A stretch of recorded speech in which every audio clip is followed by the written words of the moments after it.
জনাব তারেক রহমান সাহেবের ID card 24 ঘন্টা হয়ে গেছে, আলহামদুলিল্লাহ, এটা খারাপ দিক না।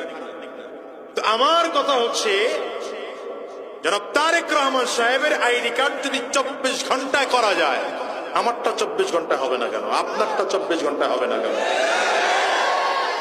কথা বলেন না কেন? এখানে বাধাটা কোথায়? আমরা জন্ম নিছি, দুনিয়া হলো জন্ম নিবন্ধন আর ভোটার আইডি কার্ড আর হলো সার্টিফিকেটের নাম সংশোধন করার জন্য। এটা করতে করতেই তো জীবন পার। ঠিক না বেঠিক বলেন? আপনারা যদি জনাব তারেক রহমান সাহেবের আইডি কার্ডটাকে মাত্র 24 ঘন্টায় করতে পারেন, তাইলে বোঝা যায় আপনাদের কাছে এমন প্রযুক্তি আছে যে 24 ঘন্টা আইডি কার্ড বের করা যায়।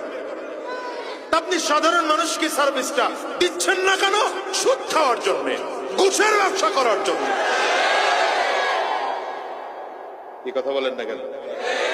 এই জন্য আমি বলবো, আগামীতে কারা ক্ষমতায় যাবেন জানি না, যারাই যাবেন, আল্লাহ যাদেরকে ক্ষমতায় নিবে, সরকারি চাকরিজীবীগুলোর মধ্যে যেগুলো সুদখোর আছে, যেগুলো ঘুষখোর আছে, প্রত্যেকটাকে শাস্তির আওতায় নিয়ে আসেন।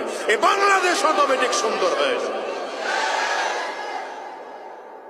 আমার দেশের হাজারো মানুষকে আমি দেখেছি শুধুমাত্র আইডি কার্ড ঠিক করার জন্য 100 দিন দৌড়ায়, কাজ হয় না। জন্ম নিবন্ধন ঠিক করার জন্য দৌড়ায়। আমি এই জন্য এলাকায় যখন দায়িত্ব আমার আসলো, আমি প্রথম ঘোষণা দিয়েছি যে আমি জন্ম নিবন্ধন সংশোধন করে দেব তো দিবই, সরকারি ফি যতটুকু আছে সেটা পর্যন্ত কারো কাছ থেকে নেব না, আমি নিজের টাকায় সেটা করে দেব। আলহামদুলিল্লাহ, আমার এলাকা এখন ভেজাল মুক্ত, আল্লাহ শুকর। জনপ্রতিনিধি হইল যে আমার আয়সা আমার যেটা কাজ করতো এটা আমার প্রস্তাব দিছে, হুজুর 100 টাকা করে, স্বাক্ষর দিলে 100 করে। বুঝেন নাই কথা?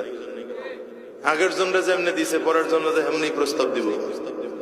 বললাম কোনো 100 নাই, তুমি টাকা নিবা কম। আর আমি এটা ফ্রি করার ঘোষণা করে দিছি, নতুন আইডি জন্ম নিবন্ধন করবে তো ফ্রি, স্বাক্ষর দেব তাও ফ্রি।